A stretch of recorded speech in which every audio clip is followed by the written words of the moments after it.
Hello everyone, welcome to our YouTube channel. आज का हमारा डिस्कशन उन स्टूडेंट्स के लिए है जो कि ओडिशा सीपीईटी की प्रिपरेशन कर रहे हैं। एंड जैसा कि सबको पता होगा कि एग्ज़ाम डेट ऑलरेडी अनाउंस हो चुकी है, 24 जून को पेपर कंडक्ट होगा। बट कुछ चेंजेस हैं पेपर में जिस पे हम लोग डिस्कशन करने वाले हैं। देखो, कुछ पॉइंट हम यहीं पे डिस्कस कर लेते हैं, फिर आगे रीड भी कर देंगे कि पहले क्या था ना कि पहले नंबर ऑफ क्वेश्चंस 70 पूछता था, मतलब 70 MCQs एग्जाम में कवर करते थे और बाकी 30 मार्क्स कवर करता था आपके रिजल्ट के बेसिस पे। बट अब ये 70 MCQs ना पूछ करके 80 MCQs आएंगे एग्जाम में, एंड ये 30 मार्क्स की जगह 20 मार्क्स अलॉट किया जाएगा आपके बीकॉम के रिजल्ट के बेसिस पे। क्लियर। दूसरा जो चेंज आया है, सबसे बड़ा चेंज, वो टाइम का आया है। पहले क्या था कि 90 मिनट से प्रोवाइड करते थे फॉर 70 MCQs, बट अब ना सिर्फ 60 मिनट्स ही मिलेगा 80 MCQs अटेम्प्ट करने के लिए। एंड सीरियसली ये 60 मिनट्स मोर देन इनफ है। रीजन बिंग कि क्वेश्चंस बहुत ईजी आते हैं, बहुत बेसिक लेवल के आते हैं और न्यूमेरिकल क्वेश्चंस ही बिल्कुल भी कवर नहीं करते हैं। यहाँ देखो, हम तुम लोग के लिए रीड भी कर दे रहे हैं कि सबसे पहले तो यहाँ पे ये चीज़ मेंशन की गई है कि the CPET 2023 subject wise state provisional merit rank will be prepared by combining the career marks out of 20 and entrance marks out of 80। तो जो आपका एंट्रेंस पेपर होगा वो 80 मार्क्स का होगा, ठीक है।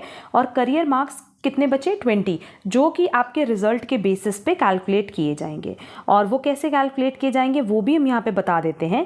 कह रहा है this year the total career marks will be calculated out of 20 candidates who obtain 60% और higher marks in aggregate with honours, major और core will be given 10 marks, ठीक है।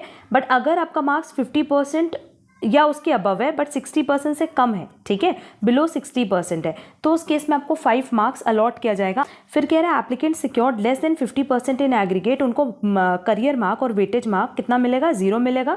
और उनका जो भी सिलेक्शन होगा वो सिर्फ एंट्रेंस मार्क्स के बेसिस पे होगा।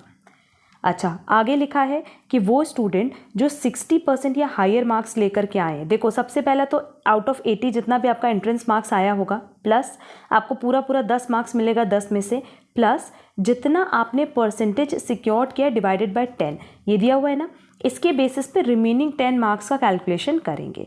अगर आपका परसेंटेज 50% से ज़्यादा है बट 60% से कम है तो आउट ऑफ 80 जितना मार्क्स आया है plus 5 marks plus percentage secure divided by 10।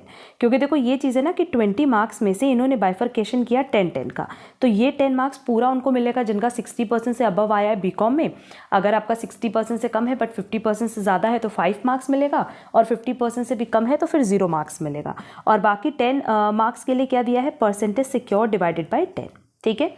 And कुछ बच्चे हमसे पूछते हैं कि मैम मेरा मार्क्स परसेंटेज में नहीं था, CGPA में था। तो देखो, CGPA के लिए भी इन्होंने मेंशन किया कि अगर 6.5 या हायर CGPA है तब तो मतलब 80 में से जितना मार्क्स मिला plus 10 plus secured CGPA minus 0.5, जितना आपका CGPA आया है उसमें से 0.5 माइनस कर देंगे। क्लियर। वैसे ही अगर आपका 5.5 और अबव है बट 6.5 से कम है तो जितना आपको एंट्रेंस में मार्क्स मिला plus 5 plus secured CGPA minus 0.5। तो फिर से एक बात समझ लो कि अगर 60% से अबव है मान लो और तुम लोग का एग्जाम में 65% आया था तो डिवाइडेड बाय 10 करेंगे तो यहाँ से कितना आएगा? 6.5। तो आउट ऑफ 20 आपको कितना अलॉट किया जाएगा? 16.5। क्लियर। वैसे अगर हम लोग CGPA की बात करें तो CGPA में मान लेते हैं कि एग्जैक्ट 6.5 CGPA आया है तो इसमें से 0.5 माइनस कर देंगे एंड 10 प्लस 6 मार्क्स आपको अलॉट किया जाएगा। That is out of 20 overall 16 marks आपको यहाँ से मिल जाएगा। तो सिंपली जिसका CGPA या परसेंटेज ज़्यादा रहा है बीकॉम के एग्जाम में उनको यहाँ पे बेनिफिट मिलने वाला है। अच्छा, कुछ स्टूडेंट्स पूछते हैं मैम नेगेटिव मार्किंग का क्या है? तो देखो यहाँ लिखा है कि entrance examination will consist of MCQs only with 1 marks for a correct question and 0 for a wrong answer. तो कोई नेगेटिव मार्किंग नहीं है, इसलिए मेरा ये सजेशन होगा कि पूरे के पूरे 80 क्वेश्चंस आप अटेम्प्ट करके आना, ठीक। और 80 मल्टीपल चॉइस क्वेश्चंस होंगे जिनके लिए सिर्फ 60 मिनट्स आपको अलॉट किया जाएगा। अच्छा, यहाँ लिखा है कि the question will consist of the CBCS UG model syllabus 2019। तो सिंपली आपका जो भी सिलेबस रहा है बीकॉम में वही क्वेश्चंस यहाँ पूछता है, उन्हीं सब्जेक्ट से रिलेटेड यहाँ क्वेश्चन पूछता है। तो होपफुली अब सारे डाउट्स क्लियर हो गए होंगे कि कैसे मार्क्स अलॉट किए जाएंगे, कितने घंटे का पेपर होगा and so on. And paper होना है 24 जून 2023 को, तो बहुत ज़्यादा टाइम इसमें नहीं रह गया है। होपफुली आप लोगों की प्रेपरेशन हो चुकी होगी, बट उसमें कुछ पॉइंट्स हम ऐड करेंगे कि जैसे ओडिशा सीपीईटी की बात करें तो हमने पहले भी बताया है कि हमने ऑलरेडी इसके लिए एक प्लेलिस्ट बनाई हुई है।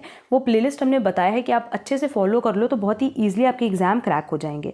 दूसरा हमने एक प्लेलिस्ट बनाई थी मैराथन क्लास से रिलेटेड, वो भी प्लेलिस्ट आपके लिए इक्वली रेलेवेंट है। और तीसरी प्लेलिस्ट है सैम्पल पेपर और प्रैक्टिस सेट से रिलेटेड। तो ये तीनों आप लोग देख लेना। बाकी ओडिशा सीपीईटी से related past year question papers की जो सीरीज़ है वो भी हमने अपलोड की है, अलग अलग ईयर्स की भी की है और एक साथ भी अपलोड की हुई है। सबकी लिंक आपको डिस्क्रिप्शन बॉक्स में प्रोवाइड की गई है। एंड ये सब important exam point of view से तो सबके सब पॉइंट्स को कवर कर लेना, यहाँ से आपकी मैक्सिमम कवरेज हो जाएगी। अच्छा, लास्टली हम एक पॉइंट बताएं कि प्रैक्टिस के लिए हम बहुत टाइम से आप लोग को बोल रहे हैं कि आप लोग टेस्ट पेपर ज़रूर ज्वाइन करो। सिर्फ 100-200 रुपये की बात है। अगर आप टेस्ट पे सीरीज़ ज्वाइन कर रहे हो तो देखो उसका बेनिफिट ये मिलेगा ना कि जो एग्ज़ाम आपको 24 जून को देना है, आप उसके पहले उसकी प्रैक्टिस कर लोगे तो एक ओवरऑल आइडिया लग जाएगा कि कहाँ मिस्टेक नहीं करनी है, कैसे क्वेश्चंस अटेम्प्ट करने हैं, कैसे क्वेश्चंस स्किप करने हैं। तो ना हम ये ज़रूर सजेस्ट करेंगे कि आप टेस्ट सीरीज़ ज़रूर से ज्वाइन करो रिलेटेड टू ओडिशा सीपीईटी। अभी भी आप लोग पास सफिशिएंट टाइम है, कम से कम 2 से 4 प्रैक्टिस सेट्स ज़रूर परचेज करो। जो भी स्टूडेंट्स इंटरेस्टेड होंगे वो हमें व्हाट्सएप कर सकते हैं या टेलीग्राम पे भी कनेक्ट कर सकते हैं। सबकी लिंक आपको डिस्क्रिप्शन बॉक्स में दी गई है। तो होपफुली अब सारे डाउट्स क्लियर होंगे। स्टिल अगर कोई भी डाउट ड्यू है तो आप कमेंट बॉक्स में कमेंट करके पूछ सकते हो। अब हम लोग मिलेंगे हमारी नेक्स्ट क्लास में, जहां हम लोग ओडिशा सीपीईटी से रिलेटेड कुछ इंपॉर्टेंट पॉइंट्स या कुछ इंपॉर्टेंट एमसीक्यूज पे भी डिस्कशन करने वाले हैं। इसका एक मॉडल पेपर हम ज़रूर अपलोड करेंगे एग्जाम के पहले।